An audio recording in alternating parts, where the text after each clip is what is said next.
Hey, what's up, good people? I hope you guys are doing extremely well. In this video, we want to talk about how to finish what you start. I think this is one of those things that can be kind of a superpower in your life, or something that just kind of derails everything you're doing, trying to get to a point of completion of things. Cool.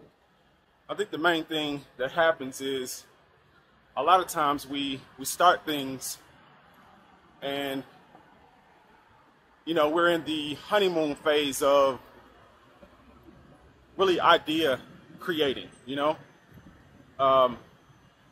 creating ideas is very fun. We have a lot of time to think about the things that we want to do, and we kind of romanticize the end result of what we want to get to.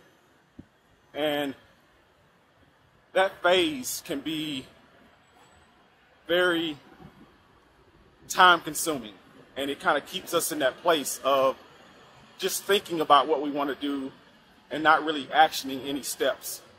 So I think the first thing you have to do is really kind of give yourself, or really understand what's happening. Understand that you may be in kind of a brainstorming phase too long, and really give yourself a time limit to be in that space. And when you start to do that, when you start to kind of narrow down your time in terms of brainstorming, it will allow you to move to the next phase, which is actually actioning the steps. And two, just like knowing what's involved.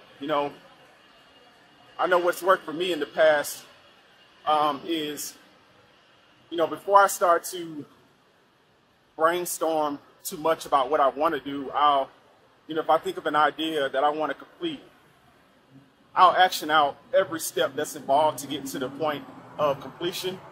Write those things down and really know what's involved. Because once you know what's involved, you can kind of see, is it something that you really have the passion or energy enough to execute? And, if you do that on the front end, if you kind of write those things down, it'll really let you know whether you have that energy to complete it or not. And if you do find that, it's something that you do want to complete that way, you'll know that right off and be able to start to put those things in motion. You'll know that, okay, this is something that I'm interested in enough to complete it.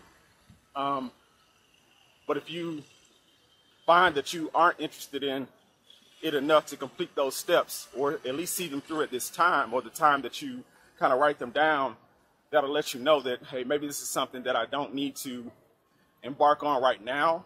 So I just kind of put that in my bank of ideas, and where I can revisit it at another time.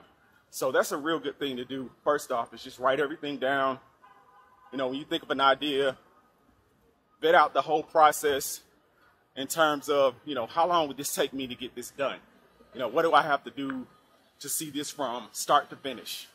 And then that'll really let you know how much work is involved, because I think a lot of times we don't know how much work is involved in the things that we want to do. So we'll get to the point where we're excited about the idea, and we start to, just put all the pieces together as we think of them. And we'll get to a point where we're like, oh, this is too much work, or, you get stuck on certain steps that aren't as exciting as the other steps. Don't get too caught up on, how hard something is. And I know that's an easy thing to say, easier said than done, but when you really want to accomplish something, especially if you know the steps involved, you can kind of predict the outcome, because you've already kind of nailed down all the steps. So if you know the outcome, and the outcome is something you desire, don't get caught up on, oh man, this is hard. Do all the hard stuff first. If you nail down all the steps, and you know that there are like 10 things that are extremely difficult to do in something that you're trying to do, really embark on those first. Try to figure out how you can accomplish those 10 things that are really hard to do. And you'll find that sometimes as you're going through those things, they're not as hard as you think. You know, those things that you're thinking are difficult or the hard things to do, those are the things that you kind of burn through really quickly. And, you know, then that'll save you to get to the point where you can do the things that you really want to do, like the fun stuff. And I think that's the problem with a lot of times with things that we embark on doing. We do all the fun stuff first. You know, we burn through all the fun parts of, you know, creating a business or, you know, whatever entrepreneurial thing that we're trying to do. We do all the fun parts first and then get to the point where all the fun is out of it. Now we don't want to do it anymore. We don't want to see it through. We don't want to finish because it's not exciting anymore. You don't have the same excitement you had before when you were creating, you know, or romanticizing what you're going to do. And that's really what it is.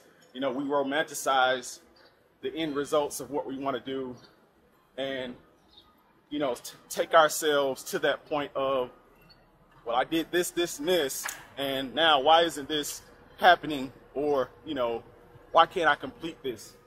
Because you've taken all the fun out of it. You've taken all of the, you know, excitement out of it because you've done all of the exciting things first. So that's a good pro tip. If you want to complete something, do the hard parts first. You know, that way you can save the things that you know are keeping you focused on doing it. Those fun things that you know about it, that you can see, that you can visualize. Save those for last. You know, don't do those first. Save them for last. I mean, maybe you can start with one or two of those things just so that you have that initial, you know, drive and feeling. But, you know, don't do all the fun things first because, and that's a good lesson in life. That's a good lesson in life, period. Don't do all the fun stuff first because once you do that, then what's left? You don't have anything to look forward to in what you're doing. So I think that's just a good life lesson, but it definitely works in, you know, entrepreneurship and just trying to complete something that you feel is worthwhile to you. So I hope this was helpful to someone, and we'll see you in the next one. Hey, real quick, don't forget to like this video. If this is your first time to the channel, please do check out some of the other content and consider subscribing if you haven't already. Also, if you have something to share on this topic that we're covering today, please do leave it down in the comments below. Really appreciate that.